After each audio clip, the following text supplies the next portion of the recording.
Hey guys, it's Sherry from My Legend. Actually, hey, I'm back like I promised, right? So today, unfortunately, I don't have my beautiful co-host with me, Miss Bria, because she is knee deep in work. She works in accounting, and those of you guys that are in accounting know that that's a daunting task, particularly this time of year. So we're gonna give her a pass. She's gonna join us later in the season.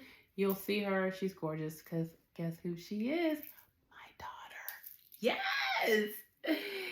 So anyway, until then, I'm going to represent for us both, and we're going to do some recapping, like I promised on yesterday. So today we're recapping Married to Medicine and Real Housewives of Potomac.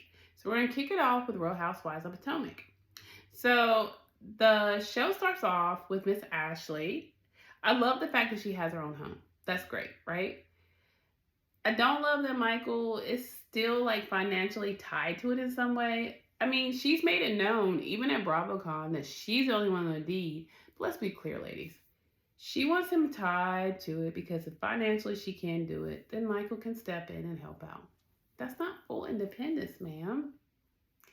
I get it. But when you want to be free of somebody, sometimes you have to take that leap, right? I mean, anywho, let me just give you one other thing that I noticed. Her two beautiful boys, and they are beautiful, need a little bit more supervision. Man, when those boys, her son was on the countertop and like pulling the other son up, I was just like, oh gosh, clutching my pearls. And don't get me wrong, there's no judgment, Miss Ashley. I have three kids, a daughter and two boys. My boys were 16 months apart, and they too could have done that had I not been paying attention. But sis, pay attention. Anywho, so she has this beautiful home that she has decorated in the most delicious coastal chic, and it's a big thing down here in Eastern North Carolina where I'm from. That's kind of how we decorate. That's just like everywhere, right? It's just the in thing.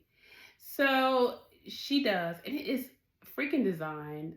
I love it. It is beautiful. I could totally see myself there. And I'm actually getting some ideas for my next home on the river. Stay tuned for that. But anyway, she talks to her mother when they go to a plant nursery. And she wants to get these beautiful fresh flowers, which are amazing. And she's deciding she's going to do a housewarming. So she's going to invite all the ladies, sans Miss Candace. It is what it is, guys. But anywho, so she decides she's going to do this housewarming, sans Miss Candace. And we get a chance to meet the new housewife, Miss Nanika. Yes, and she is a lawyer, and her and her husband have like many properties and businesses, and they are just fabulous. And this is a great addition to the show, might I add. I'm pretty sure, just my hunch, that's going to get under Dr. Wendy's skin a little bit. But we both know, we all know that you got to be shaking it up a little bit on these housewives. I mean, listen, that's what she's here for, right? Little drama, little shaking it up. And I love Dr. Wendy, but you're not the only Nigerian that's successful. And so Miss Nanika is coming through to let you know. Only thing I didn't love is when she said that she thought that Dr. Wendy was an MD. Honey, a PhD is a doctor just the same. So what we're not going to do is reduce Dr. Wendy down because her doctorate is not an MD. PhDs are everything, ma'am. So we're not doing that. All right, I digress. So we get further in the episode, and they have this wonderful housewarming for Miss Ashley. It is phenomenal. I think the biggest takeaway from this episode is that the ladies come together. Her and Candace clearly still have some issues. Now we're going to go over to Miss Candace, who decides that she no longer needs to be under the tutelage of a bigger name that she sells out seeds, Miss Candace. Your songs are good. You got a good voice, but let's don't get too cocky. If you have a person that has a bigger name or more songs than you that can usher you into the peeps, why not, right? I get you think you paid your dues, but clearly, have you? And then we have the whole thing about the big name. Like, she doesn't want to be under Drew. I'm not a fan of Drew, so I'm not going to lie. I'm not. I'm really not. But I am a fan of paying your dues, right? So, I think that was not the best light of Miss Candace because her musical career could totally jump off, but I need her to be a little more humble. Just a little bit. You know what I mean? Anyway, so we go further. And let's just get into some Miss Robin Dixon. Okay, guys, this is what I've been wanting to do because, listen, I am really worried about Robin Dixon. And I'm worried about the fact that Giselle's supposed to be one of her best friends and she's letting her look crazy on the season. Like, really? When she confronts Juan on this season and he's basically like, I don't care. Her shutdown level is on 1,000,000. Did y'all see that? Or was it just me? She's just basically like, oh yeah, why did you do that? It's crazy. You know, the block is hot. Those are her terms. And I'm just like, dude, that's your wife. I can't with mine. I can't with Robin. She's in denial. Y'all, let's pray for Miss Robin Dixon. We're gonna have a prayer visual on for her. I'll let you guys know when. I am so sad. Robin's a beautiful woman. But she was even making excuses at BravoCon saying, oh no, no, no, you know, it's not what you think, and oh, I don't make excuses for him. We're like deeply connected, we're family, almost like siblings. I'm like, dude, really? Okay. Look, you look crazy, ma'am. And it's okay to want to keep your private life private, but you're on a reality show and your man don't seem to realize that you're on a reality show and that we're all going to see his crazy antics. Wrong, wrong, wrong, wrong, wrong. Ma'am, red flag. If it didn't work the first time, generally it doesn't work the second time unless you see notable change in that man. And there was no notable change. None. There were signs prior to you guys even doing this a second time, and I'm so sad for you. Like, it's sad to watch. You're a beautiful woman, and why are you allowing this?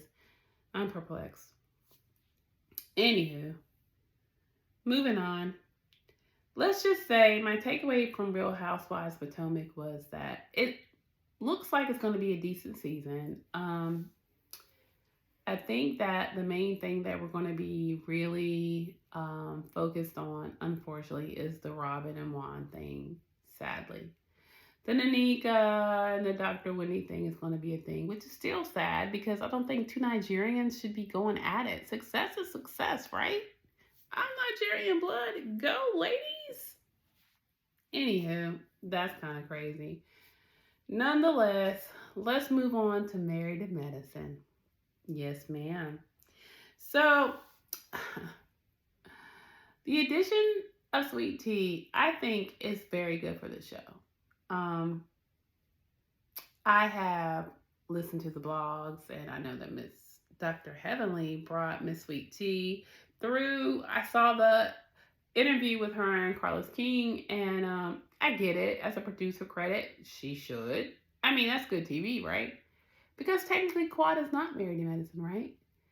But if you bring her ex-husband back and his new wife, well, she's in the mix, right? So that kind of gives her more of a storyline. Get it?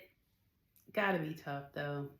I mean, as a divorcee and a second time married in my beautiful marriage that I love, I don't know that I'd want to relive that either, right? I'm happy. Who wants to go backwards? You only want to go forwards, right?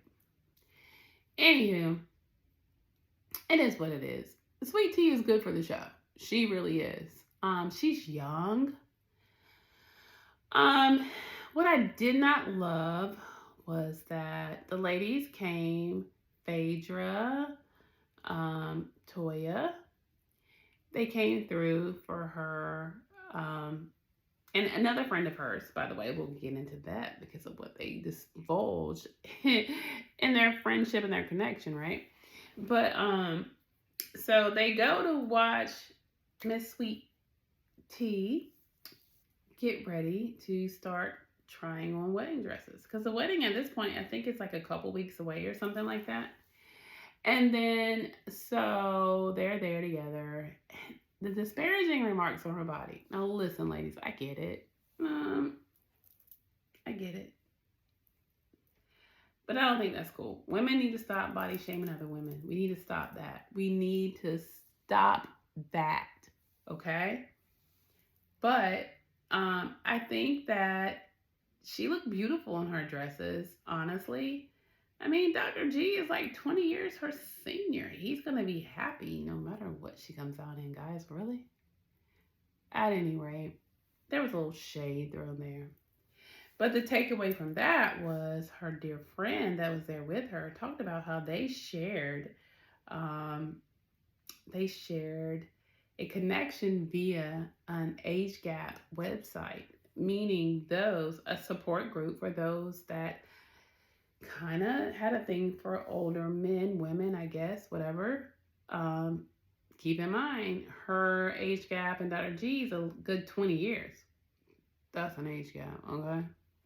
Anywho, just another reason for pause, guys. Sweetie, we love you, but you're not making a good case for yourself. I just don't know. I mean, I get it, sis. He's a doctor. You came down, he flew you out and you were like liking the house and you want access to the money, but sis, you got some things going on for you. Let's talk about that a little bit. You know what I mean? I hate that you're coming off as a gold digger, but that's just kind of how you're coming off. And then, yeah, sadly, these women aren't your friends. Not yet, anyway. I mean, I don't know.